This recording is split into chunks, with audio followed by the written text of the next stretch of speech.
Jay Crawford, Adam the Bull, Garrett Bush, Dustin Fox, Jason Lloyd, Tyvis Powell, plus, ba-da-da-da-da, you're loving him, Mikey McNuggets. And so many big names, it would take me hours to say all of their names. The ultimate Cleveland sports show starts now. Booyah! Welcome, everybody, to the Ultimate Cleveland Sports Show here on WKYC Channel 3 and the WKYC app. I'm Adam the Bull, and coming up later in the show, Bill Belichick did not get in the Hall of Fame. Seems crazy. Well, so was the reaction to it happening. We'll get to that later. Jason. I'm Jason Lloyd. Cavs are starting their longest road trip this season. Happens to be on the West Coast, and it's going to come over the trade deadline. So what do you expect for the next 5 games? What kind of success will they have out on the West Coast, and are they going to look the same when they come back? G. Hey, I'm G. Bush, leader of the Kool-Aid Mafia, and guess what? We got to talk about it.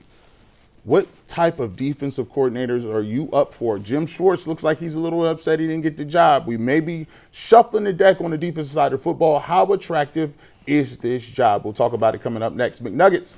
Yeah, guys, we know Todd Monken is the new head coach of the Cleveland Browns, and it looks like he hired an offensive coordinator, so we're going to try and figure out who are some other coaches we think he should add to his staff. And, Bull, let's start with you because the defensive guy you picked, I think, is a very interesting candidate. Yeah, I don't know. He's talking with a number of teams. I don't know that he'd end up on the Browns, but I mentioned Jim Leonard, who's highly thought of. It's not been that long since he's been out of his playing career. He's been with the Broncos. Excuse me. Double blush. Thank you. For the last 2 seasons. But highly respected throughout the league, was always known as a leader, kind of a coach on the field type of player before.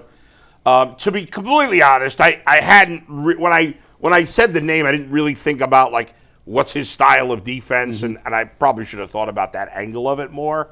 But to me, he's a bright young guy with playing experience. I think he can relate to the players. And he's had a coach's attitude as a leader and a player for a long time. Yeah, Jim Leonard is always one of the guys I've always admired in just the way he plays the game. And he's been always a great special team guy, great defensive back. I like the way he goes about his work, and I do think that he would make a pretty good coordinator, especially given the fact that he's played the position before and what he's able to do, his mindset to put himself in those positions. Good player at Wisconsin. I remember Wisconsin. Very good. But he does run more, I think, of a 3-4 scheme. So it would be a little bit of a change. It's not to say it can't happen. Right. It's just not and the way he that could the change Browns... what he does based on the personnel. Sure. We've talked about that with Todd Monken, like as we initially got over the shock of it. Yeah. And now we're like, well, Todd Monken has a reputation of changing his offense for the personnel he has. I think a good coach can do that. It's a good name. It was actually the second name that I had. I gave Mike a different name. Yeah. But that would have been my second name. Again, but we talked about Brian Flores as a coaching candidate, but again, runs a 3-4. Not a deal breaker necessarily entirely, but it would be a pretty significant shift from how they've run in the Jason, past. give us your first name. If Leonard was your second, who's your first?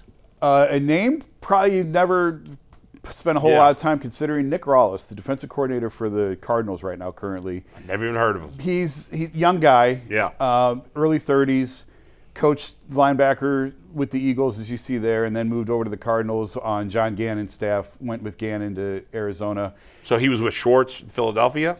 Or no, Schwartz. okay. He was only in Philly the last couple of years. Okay, gotcha. But he runs a sort of a unique type of defense. He's had 3 safety looks in the past, so he's really good at mixing up schemes. And they didn't have a ton of talent on the defensive side of the ball in Arizona. So if you look at the stats, you're going to say, well, this guy stinks. He didn't have a whole lot to work with on the defensive side of the ball. But I just like the fact that he got pretty creative on the defensive side.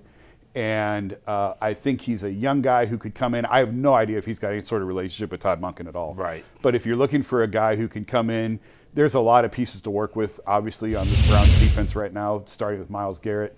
And when you can build a system around him, you're off to a great start. Yeah. I don't know why I brought up Jim Schwartz because Well, he was in nothing to do with Philadelphia anything a while right back. now. Yeah. Yeah. But go ahead. Yeah, I think you just mentioned somebody, and Bull talked about him for the head coach position, Brian Flores. Now, the thing with Flores, I'm going more on temperament and I'm going more on aggressive style nature in terms of why I think it would be a good fit.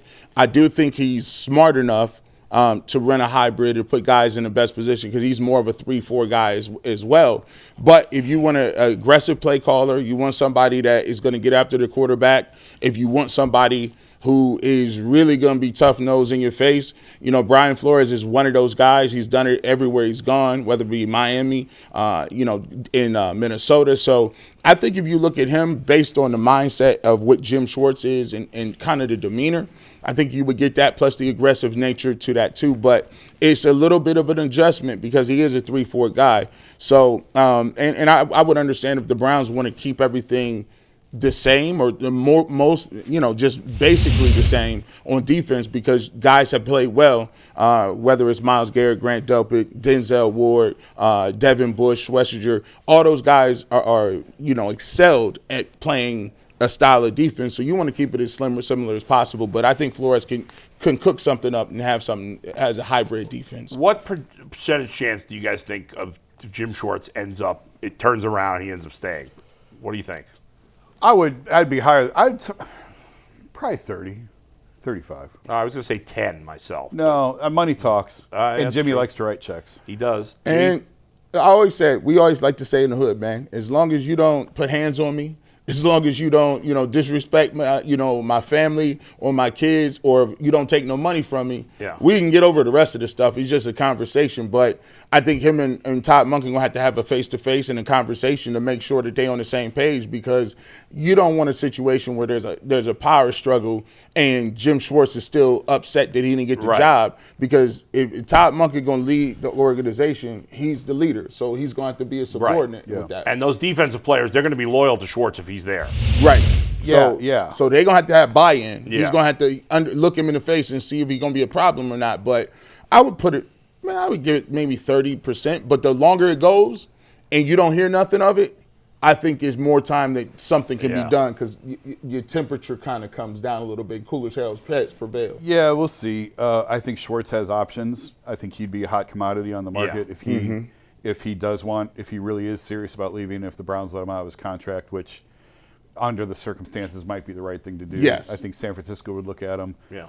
Wait and see. I think there's a DC opening coming up here just very soon that he has ties to that could go back. What do you mean?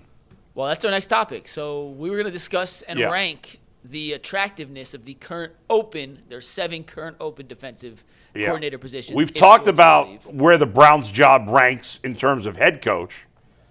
But now, okay, so what are the 7 open jobs?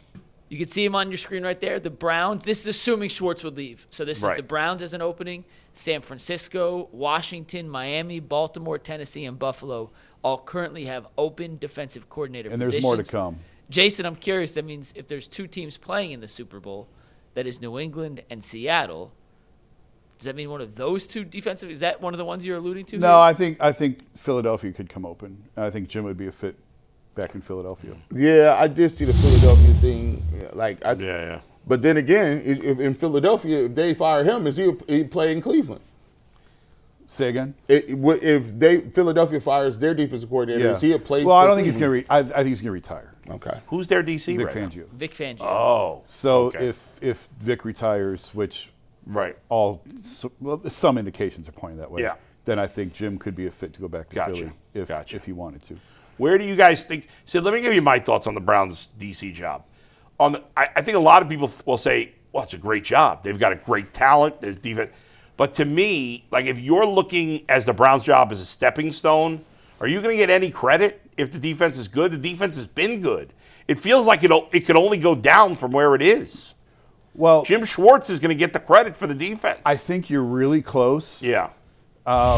It's a great job in terms of the talent that you get to come in and coach. If you're looking at this as a stepping stone to a head coaching job, do you know how many Browns coordinators have left the OC or DC position to go directly into head coaching job elsewhere? 1. 0. What about Kyle Shanahan? No, he went to Atlanta to be an OC. Oh, that's right. So Okay. and like, don't misunderstand. They've Yeah. had some very good assistant coaches come through that building. Sure. I'm talking back since the OC position was created in Yeah. 1983. Yeah. They have never had an offensive coordinator or defensive coordinator leave their staff to become a head coach elsewhere. I had to look it up this morning because I was stunned. wild. As I started to think about it, I'm Yeah. like, what's the last one? Well, I couldn't think of one because it's never happened. That's how. I wonder if they're the only team in football That's that's how never bad the happened. Browns Yeah, have been. yeah, yeah. That they've never had a coordinator. And again, they've had Nick Saban in the building. They've Yeah. had tremendous coaches. But to go straight from that, because when you take a coordinator job as a stepping stone to then be a head coach, that's the goal, whether it's offensive or defensive. But so you get a lot of talent to come in here and coach. But if you're looking at this going, all right, I can do a great job here and I can go move into a head coaching role, well, you would be the first. So. And like everybody knows the defense is already good, so how much credit are you going to get for it? Oh, you'll get credit because you're also going to get killed if you screw it up. Oh, God, if it goes backwards? Yeah. But isn't it more likely to go at least a little backwards? I mean, how much better can it be? It depends on the could be better, scheme. It I depends guess. if you're and like the name I gave you, Nick Rollis. Even he's run a lot more 3-4 in the past right, than right. 4. I think it's a little bit more of a hybrid. But if you have to call it one or the other, it'd probably be 3-4. So if they do something to drastically change the scheme, and again, we talked about it on the YouTube show. I think part of the reason they were so adamant about keeping Schwartz is because they built this team to fit him and this scheme. When you spend the 5th overall pick on a defensive tackle, that's because of how much respect you have for the defensive coordinator. Yeah. You're trying to give him Right, the right, pieces right. because they should have gone offense. Yeah. Honestly. We knew it was a bad offense, and Right. they spent their top 2 picks on defense. So they're really trying to find someone who can fit the scheme of what they've already had success If with. you can't get nothing out of these guys, I don't know what's up with you. Like, cause corner, they tell them to go on an island and cover him man to man. That ain't gonna change. You can put Myles Garrett in a lot of different positions. Put his hand in the dirt, hey, go rush the quarterback, get upfield. Like, the only thing But that coaching matters. Then otherwise, why would we care that much about Jim Schwartz? well is because there's other positions that's more important. Yeah. Linebackers are more important in terms of whether or not you're a two-gap system where you want guys to take up blocks so the linebackers can flow free, or are you a penetrating defense where it's like the philosophy is, all right, well, we just want to be in the backfield. Jim Schwartz wants to disrupt things, and mainly the secondary is where you have more changes because now you're talking about going from a strictly most likely man-to-man type defense to now you're mixing in more like Joe Woods was running a lot of cover 3 and cover 4. And remember how we used to have those busts back there because guys would just be walking around wide open. So, when you run more zone, you have to communicate more. Jim Schwartz had them playing fast. Like, hey, our corners is better than you. We got rush ends, and we just going to believe that we can get to your quarterback before you can throw it. All right, let's bring up the list again, Mike. We're going to be forced to rank the DC jobs. Mike is putting our feet to the fire here. 1 through 7. Go ahead, Jason. You're up first. Oh, man. To me, there's an easy It one. doesn't have to necessarily be 1 through 7, but what's your top 2 and To where do me, the the Browns, best. where do the Browns To fit? me, I would say the 49ers because they got a lot of talent on defense, but they were injured last year, so they weren't very good, and I think they'll be good next year. Yeah. So I think it's a good. Plus, you got a great head coach. But again, are you taking a job to be a stepping stone to become a head coach? Yeah, I take the 49ers and the Yeah. Ravens for sure. Right. The Browns, I think there's as much or more talent on the Browns than Yes. any of those other but I'm teams. not basing it on talent alone on defense. I'm basing like with the Browns. It feels like you can only go down. Yeah. Whereas the rest of these teams you could go up. But I would still say I'd rather the Browns gig than the Titans, the Dolphins, or even the Commanders. I would go Niners 1, Ravens 2, Bills 3, Browns 4, and then the other 2. I mean, whatever. you're going to win. You got a better shot to win at those 3 that you just mentioned. Yeah. If Right. If it's just strictly on, okay, this is the defense and this is what the players is, I think the Browns got more talent than everybody on that list. Right, but if you're a DC, wouldn't you rather be the DC of the Niners or the Ravens or the Bills? No, because I want to control. If I'm just on the defense, I want. If you look at it, you say, you give me Myles Garrett, Carson Swetzer is doggone good. Great, like Grant Delpit is great, and I got a lockdown corner too. I could do something with that. But it's not. It's less likely to lead. Most guys going for these jobs want to be a head coach. Hey, It's if less you, likely if to you lead. just ask me if I'm going to take a job based on what the roster look like, based on the pieces and parts, I think the Browns are head and shoulders better defensively in terms of the talent level than some of them teams. But I think coaches look at more than just that. Yeah, based on if you want to look strictly based at on talent, I agree. Browns are with number Garrett. one. I think it's number one, Yeah. but it is more complicated than that Yeah. when you're trying to choose a job. All right, it's complicated what the Cavs are going to do potentially here. The trade deadline's right around the corner. They're headed out to the West Coast. Yeah. They're in the second apron. What are they going to do, if anything, to make this team better? And they're playing pretty well right now. We'll discuss it next when the Ultimate Cleveland Sports Show returns on WKYC Channel 3.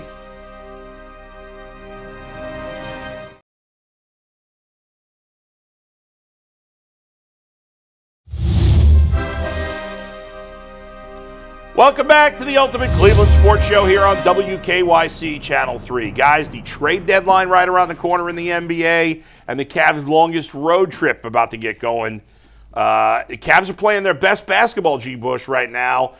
How do you think that'll factor in, if at all, to their what they may or may not do with the trade deadline? I think, in their minds, it may make them feel a little better if they continue to go out here on this road trip and do some things and continue to play the style of basketball they are. But the problem is, I don't think the feelings have anything to do with whether or not financially they can make those moves. I look at the way they are in the apron, and I just think, and I've been consistent on saying, I feel like the Cavs are where they are. They're in a place where you've already got this far. You went and made the DeAndre Hunter trade. You've had a bunch of injuries, and if you really are in the front office, you have to tell yourself, I want to see what this thing looks like when we're all back together, ready to go. Max Strus has been injured. Sam Merrill's been in and out. Darius Garland has been in and out. Evan Mobley is hurt right now. DeAndre Hunter has been up and down in his play, right? And what you want to do is you say, can I get my team whole to get to a point during the second part of the season and playing good basketball, and everybody else gets back around March, and let's make a push for things. And then you feel good because now Jalen Tyson, who's playing very well for you, has had a lot of experience and understands in magnitude of certain things. So the hope is you get all those guys ready to go, you'll be back. But I just don't think that they got enough time, energy, or money to make a move that's significant. Jason, it's been overall a disappointing regular season for the Cavs, but as I said, they're playing their best basketball of the year right now. Do you think whatever their plan has been at the deadline, which may be nothing, that it has that the recent good play factors in and changes the plan? I think it has to a little bit. At least have to take it under consideration that this is finally starting to look like the team that you thought you had all year long. The road trip will be interesting. Phoenix, LA, I know we had up Phoenix, Portland, LA, Sacramento, and Denver.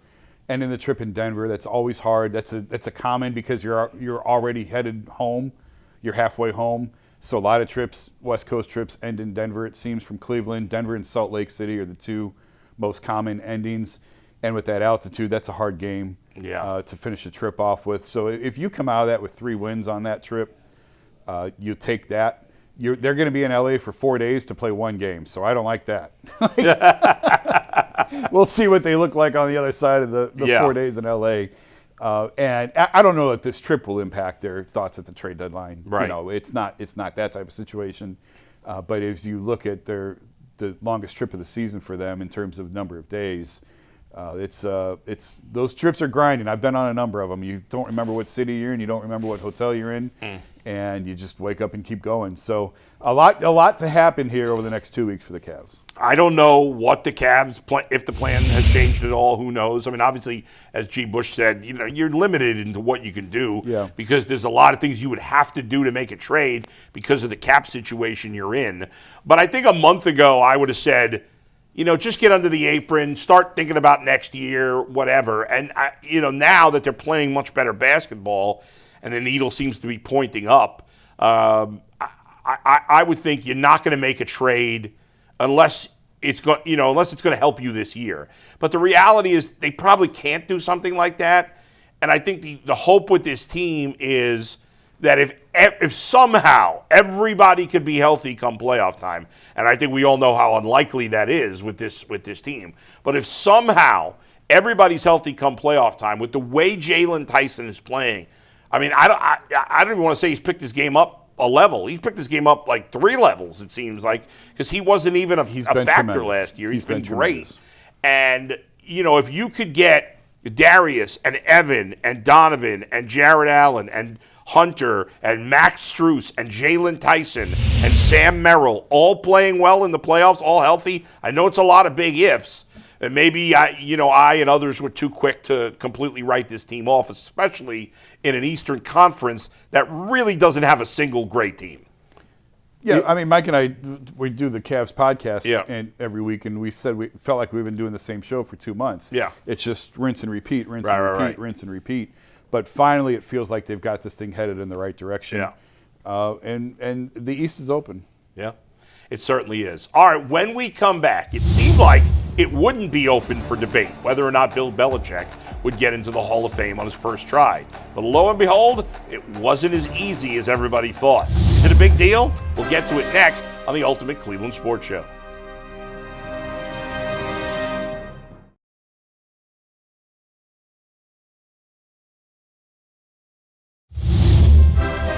All right, welcome back. It's the Ultimate Cleveland Sports Show here on WKYC Channel 3 and the WKYC app.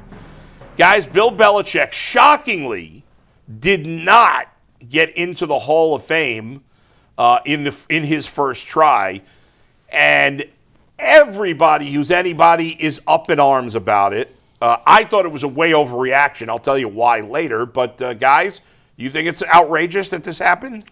Yeah, it's nasty work. I mean, you can't have, you can't not have Bill Belichick in the Hall of Fame. Well, he's going to get in. I mean, Yeah. but that's just, I don't know what kind of pettiness it is, but Yeah. Bill Belichick is probably going to go down as one of the greatest coach or the greatest head coach of all time. He's done it as a coordinator. He's innovative. I mean, he's done it at multiple levels, and he had a dynasty. Bill Belichick, if there's anything of the definition of a first ballot Hall of Famer, Bill Belichick is the definition of that. Now, I don't know what these writers I don't know what kind of axe they got to grind. I had a problem when T.O. wasn't a first ballot Hall of Famer. I'm like, what are you talking about? He's the second greatest receiver of all time. To me, you're overthinking it. His resume stands above everybody's except for probably like Nick Saban. Do you think T.O.'s the second best of all time? Statistically, he is. Oh, statistically. I'd take Calvin Johnson over. But, yeah, statistically, Yeah. He's the second best. I'd take Randy Moss over both of them. That's true. Yeah, I agree. And he should be first ballot. I think he was, right? Yeah. Obviously, this was a mistake. Obviously, it shouldn't have happened.